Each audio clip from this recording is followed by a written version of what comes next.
wabarakatuh. Waalaikumsalam warahmatullahi wabarakatuh. Gimana kabarnya semuanya? Alhamdulillah luar biasa. Allahu Akbar. Oke, sebelum memulai kegiatan, alangkah baiknya kita berdoa terlebih dahulu ya. Berdoa dimulai, berdoa selesai. Sebelumnya, Ibu mengucapkan terima kasih kepada teman-teman yang sudah menyempatkan hadir di sini untuk melakukan kegiatan bimbingan. Teman-teman udah pada tahu belum nama Ibu siapa? Belum. Ibu akan memperkenalkan diri. Teman-teman bisa lihat di sini ya di PPT kalau nama Ibu itu siapa? Resti Lestari. Jadi teman-teman bisa manggil Ibu Resti. Nah sekarang Ibu juga pengen tahu nama teman-teman semuanya dimulai dari sini. Perkenalkan, nama saya Amalia. Selanjutnya, Nama saya Teresa. perkenalkan nama saya Hana. Perkenalkan, nama saya Rangga. Nah pasti teman-teman pada bertanya-tanya kan kegiatan hari ini tuh ngapain aja. Nah jadi kegiatan hari ini tuh Ibu akan memberikan bimbingan dengan materi yang sudah Ibu persiapkan, yaitu judulnya Dunia Pergaulan Remaja. Selain Ibu memberikan materi juga, nanti akan ada games, ada sharingnya juga, ada diskusinya juga. Sebelumnya teman-teman udah tahu belum apa itu pergaulan dunia remaja? Belum. Kalian kan sudah remaja ya, remaja menuju dewasa. Apa sih yang kalian tahu mengenai masa remaja, terus dunia pergaulan kayak gitu? Ada. Oke teman-teman, di sini udah ada pengertian masa remaja. Coba dibaca sama Hana. Masa remaja merupakan masa yang sangat kritis. Masa untuk melepaskan ketergantungan terhadap orang tua dan berusaha mencapai kemandirian sehingga dapat diterima dan diakui sebagai orang dewasa. Nah, di sini tuh ada masa kritis ya. Masa kritis itu apa sih? Jadi masa kritis itu adalah remaja itu dituntut untuk memiliki keterampilan sosial, bisa menyesuaikan diri dengan lingkungan, dengan kehidupan sosialnya. Nah, remaja itu kenapa sih dituntut untuk menjadi generasi penerus bangsa? Remaja juga harus bisa menjadi lebih baik gitu ya. Selanjutnya Ibu akan menjelaskan teknik games yang akan kita lakukan. Jadi teknik gamenya itu cuma tebak-tebakan gitu, kayak tebak gambar gitu. Nanti teman-teman ngelihat gambarnya, terus ditebak itu tuh gambarnya apa, mendeskripsikan gambar menjadi dua kelompok ya. Yang sebelah sini, yang sebelah kiri kelompok 1, yang sebelah kanan kelompok 2. Ya. Udah siap? Siap. Mengerti? Mengerti. Gambar yang pertama,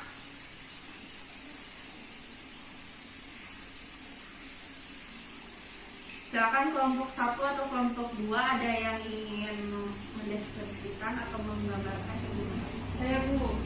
Boleh kelompok 2. Ya, jadi karena tadi yang bisa dijelaskan masa remaja itu masa kritis. Jadi orang dewasa itu menanyakan kepada anak kecil, karena kecil-kecil sudah merokok menjadi apa bangsa ini, dan karena mereka itu merokok mengikuti mereka yang sudah dewasa. Ya, jadi mengikuti lingkungannya ya. Ya. Selanjutnya gambar kedua. Nah ini gampang banget sih teman-teman. Silakan kelompok 1. Tentang bullying ya Bu. Ya betul sekali. Jadi ini tuh tentang bully gitu ya.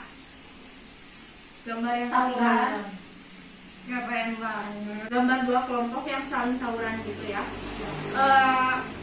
Jadi di antara 3 gambar barusan yang udah Ibu tunjukkan, itu tuh termasuk, Ibu akan kasih clue-nya ya. Jadi teman-teman nebak. Jadi ada 2 kata. Kata yang pertama itu depannya K. Kata yang kedua itu depannya R. Kenakalan remaja. Ya betul sekali. Jadi coba yang kelas. Jadi dari yang Ibu contohkan tadi gambarnya itu tuh termasuk kenakalan remaja. Nah, apa sih penyebab dari kenakalan remaja? Faktor yang mempengaruhi pergaulan remaja itu Di sini ada 5 macam ya. Faktor yang mempengaruhi pergaulan remaja, yang pertama kondisi fisik, yang kedua kebebasan emosional, yang ketiga interaksi sosial, yang keempat pengetahuan terhadap kemampuan diri, dan yang terakhir yang kelima penguasaan diri terhadap nilai-nilai moral dan agama. Ya, selanjutnya di sini ada prinsip-prinsip etika pergaulan remaja. Ada 8. Ibu akan jelaskan ya. Jadi yang pertama di sini ada hak dan kewajiban ya. Hak dan kewajiban sebagai remaja itu pasti memiliki hak dan kewajiban yang harus kita tuntut sebagai remaja, apalagi misalnya yang masih sekolah harus menaati peraturan yang ada di sekolah kan. Nah, yang kedua tertib dan disiplin. Nah, sebagai remaja itu kita harus belajar di setiap aktivitas kita harus menanamkan sikap yang tertib dan disiplin. Supaya apa? Supaya tidak keteteran ya. Yang ketiga ada kesopanan. Kenapa sih kita tuh harus sopan dan santun? Karena kita tuh sebagai remaja ya harus menanamkan sikap yang sopan dan santun, apalagi kepada yang lebih tua daripada kita, dan menghargai juga orang yang di bawah kita juga. Jadi saling menghargai ya. Nah, yang keempat ada kesederhanaan. Semuanya kan Islam ya.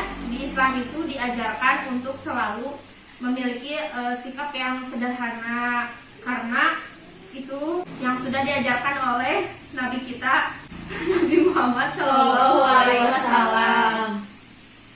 Yang kelima kejujuran. Kita juga harus menanamkan sikap jujur dalam diri sendiri. Kadang ada ya menyebutkan kalau misalkan jujur itu sakit, tapi jujur itu pahit, jujur itu sakit, tapi lebih baik jujur di awal daripada kita menyesal kemudian. Selanjutnya ada keadilan. Kita juga harus bersikap adil terhadap sesama. Nah, yang ketujuh ada cinta dan kasih. Nah, kita itu harus menanamkan sikap yang saling mencintai, menyayangi, agar terhindar dari sebuah permusuhan. Nah, yang kedelapan ada suasana dan tempat pergaulan kita. Kita juga sebenarnya harus penting gitu memilih tempat pergaulan kita, lingkungan kita harus diperhatiin juga. Kayak milih lingkungan yang memang membuat kita menjadi jauh lebih baik dari sebelumnya. Nah, selanjutnya ada memahami dalam pergaulan. Slide selanjutnya dibaca sama Amel. Memahami etika dalam pergaulan. Yang pertama etika pergaulan, yang kedua cara yang baik bersikap dalam pergaulan, yang ketiga dunia pergaulan banyak jenisnya, faktor umur, pekerjaan, keterikatan, dan lingkungan, yang keempat dampak positif dan negatif dari pergaulan. Nah, yang pertama kan etika pergaulan. Etika pergaulan itu adalah kesopanan.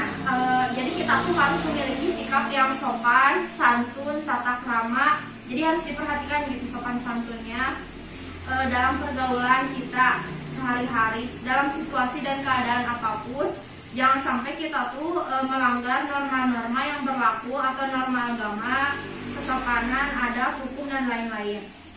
Yang kedua itu kan cara yang baik bersikap dalam pergaulan adalah bagaimana seseorang tersebut mengutamakan perilaku yang sopan, santun saat berhubungan dengan setiap orang. Nah, yang ketiga, dunia pergaulan banyak jenisnya. Tentu saja banyak jenisnya ya dalam bergaul itu, misalnya dalam kategori umur, faktor umur, pekerjaan, keterikatan, lingkungan. Jadi kayak misalkan di pekerjaan. Nah, pekerjaannya itu kita tuh bersama orang-orang yang baik, otomatis kita kan pasti menjadi ikut-ikutan menjadi lebih baik kan. Kondisi kita itu sesuai dengan lingkungan kita, pasti lingkungan itu sangat mempengaruhi kita gitu. Selanjutnya yang keempat dampak positif dan negatif dari pergaulan. Nah, yang paling penting yang tadi udah Ibu jelaskan, kita tuh penting banget untuk memilih pergaulan yang baik sama buruk supaya kita tuh tahu gimana sih dampak baiknya, gimana sih dampak buruknya. Nah, sudah selesai. Baik, karena materinya sudah Ibu jelaskan semua, dari teman-teman apakah ada yang ingin ditanyakan? Saya Bu, mau tanya. Boleh, Amel. Apa sih pergaulan yang sehat itu bagaimana? Oh, bagaimana pergaulan yang sehat? Apakah teman-teman ada yang ingin menjawab? Tidak. Baiklah, Ibu akan jelaskan ya. Pergaulan yang sehat itu pasti pergaulan yang positif lah ya. Kayak misalkan kita tuh saling menyadari bahwa semua orang itu saling membutuhkan. Pergaulan yang sehat itu di mana hubungan kita itu, hubungan sesama manusia memberikan nilai yang positif, mempengaruhi kita untuk menjadi lebih baik untuk kedua belah pihak ya, saling menguntungkan. Nah, yang ketiga itu kita tuh harus saling menghormati, saling menghargai seperti yang udah Ibu jelaskan tadi, saling menghargai kepada yang lebih dewasa, kepada yang di bawah kita juga harus menghargai, menghormati. Itu tidak berprasangka buruk. Kita belajar untuk tidak berprasangka buruk sama orang. Supaya apa? Supaya kita tuh memiliki hati yang lega, supaya hati kita tuh selalu berpikir jernih, sehat. Kita juga harus saling memahami perbedaan manusia, karena manusia itu dilahirkan dengan beda-beda apa ya kemampuan, beda-beda fisik, psikologisnya juga beda, kondisi fisiknya juga. Terus manusia diharuskan untuk selalu, manusia kan itu unik ya, jadi harus bisa untuk melatih kemandiriannya juga. Harus saling memberikan nasihat yang baik sesama teman, nasihat yang mendukung, membangun. Jadi kita tuh emang harus penting banget sih untuk milih lingkungan teman gitu. Dari pertemuan hari ini, bimbingan hari ini, bimbingan itu kan fungsinya untuk mencegah terjadinya ya. Jadi untuk mencegah terjadinya supaya kita tuh bisa menghindari yang namanya pergaulan bebas, pergaulan yang buruk gitu ya. Apa sih yang bisa dipetik dari hari ini? Dimulai dari sini, apa sih yang bisa dipetik dari pertemuan hari ini? Jadi kita harus, walaupun masih muda, tidak usah mengikuti orang dewasa yang berbuat buruk. Selanjutnya, harus memiliki kemampuan sosial yang oh iya betul, keterampilan sosial, kemampuan sosial. Selanjutnya, harus mempunyai pikiran yang kritis sebagai remaja. ya tentu saja kita harus memiliki pikiran yang realistis, kritis sebagai remaja. Baik teman-teman, kita tutup pertemuan hari ini dengan alhamdulillah ya. Alhamdulillahirabbil alamin. Sebelum mengakhiri kegiatan, alangkah baiknya kita berdoa dalam hati. Dimulai. Berdoa selesai. Ibu sangat berterima kasih, sangat berterima kasih kepada teman-teman yang sudah menyempatkan hadir di sini. Semoga minggu depan kita bisa bertemu kembali. Semoga kita selalu dalam lindungan Allah, sehat selalu. Amin ya Allah ya Rabbal alamin. Assalamualaikum warahmatullahi wabarakatuh. Waalaikumsalam.